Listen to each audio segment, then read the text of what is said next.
Assalamualaikum warahmatullahi wabarakatuh. Alhamdulillah wa syukurillah wassalatu wassalamu ala rasulillah wa ala alihi wa ashabihi wa mawalah amma ba'du. Alhamdulillah wa dia balad sahate anu kusim abdi dipihormat. Alhamdulillah dina danget ayeuna urang tiasa patepang labung pamprok Jonghok sanes di Jomantara dina acara anu maneuh nyaeta ngaguar sajarah. Pamugi wadia baraya sahate sadayana aya dina ginanjar kawilujengan, amin ya rabbal alamin.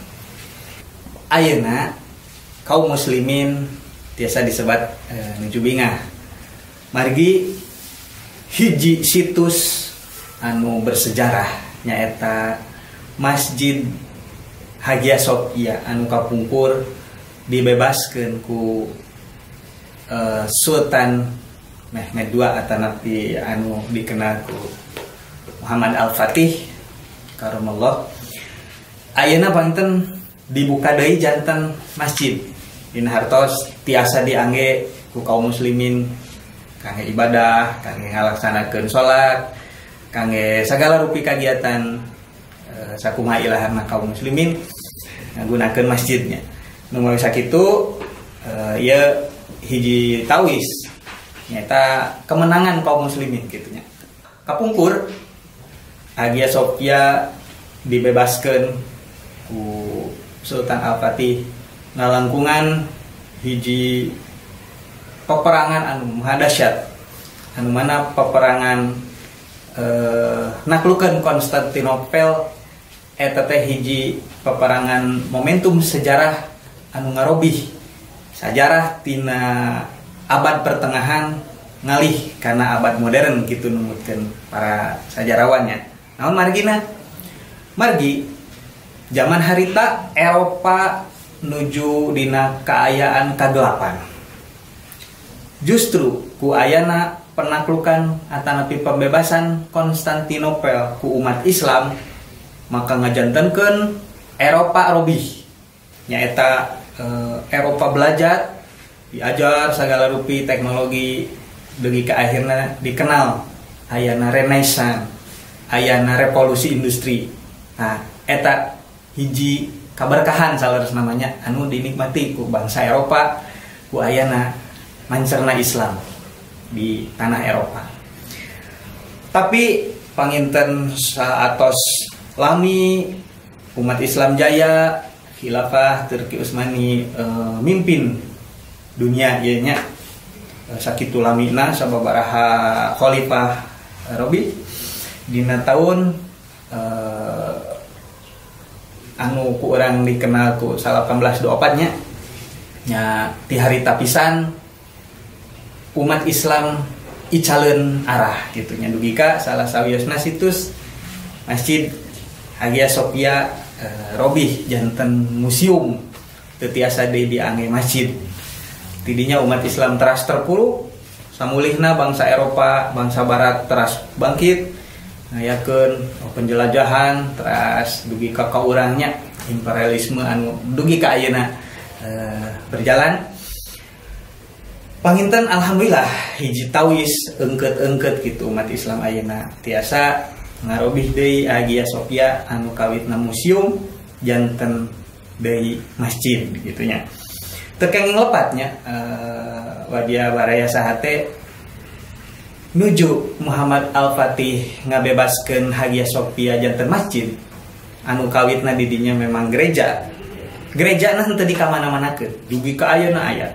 Nah di dia bentenna Islam sareng non Islam upami umat nu sanes misalna ngayakeun penjajahan atau ngayakeun penaklukan ka hiji daerah sagala rupina dibabat sae.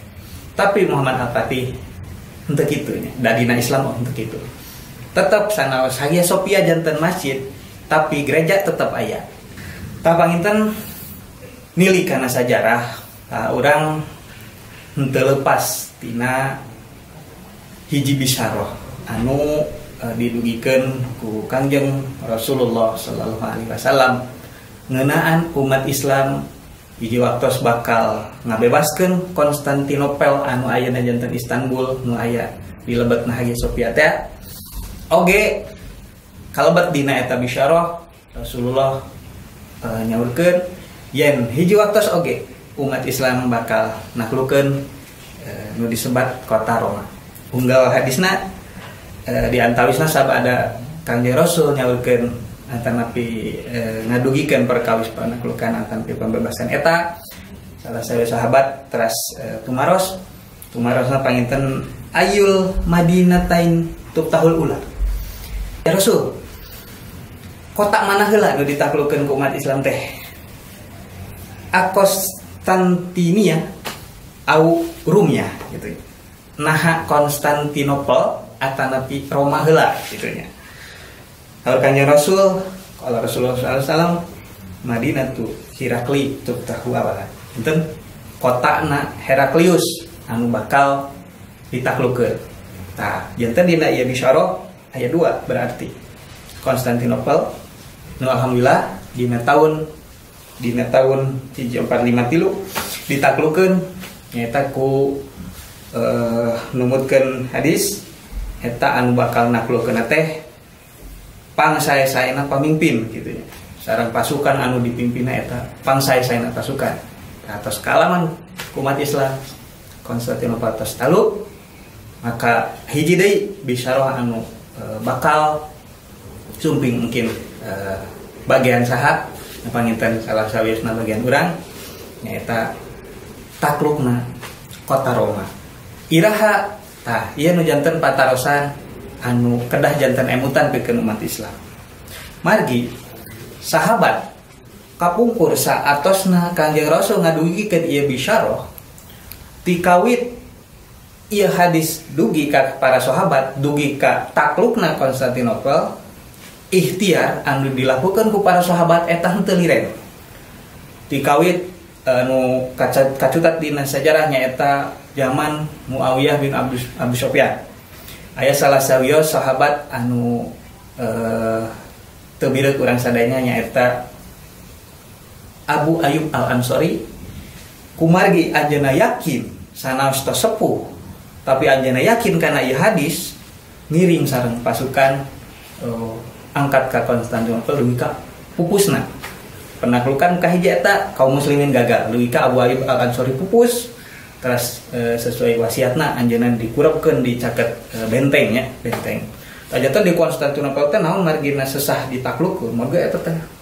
aya benteng anu kiat di laut oge aya benteng nu kiat mangrupi rantai nu ageung janten kapal-kapal anu lebet kadinya pamirantena dipantengkeun sakumaha hebatna kapal kalolop sadayana moal tiasa norobos eta rantai mumawi salah sawios keberhasilan Muhammad Al-Fatih dina sakieu abad lamina saatos ieu bisyarah dikaluarkeun ku Kanjeng Rasul anjeunna ngupayakeun supados kumaha carana nembus eta rantai nya strategina nyaeta pasukanana ngangkut kapal, jatuh kapal di darat diangkut di kemuntas kan itu.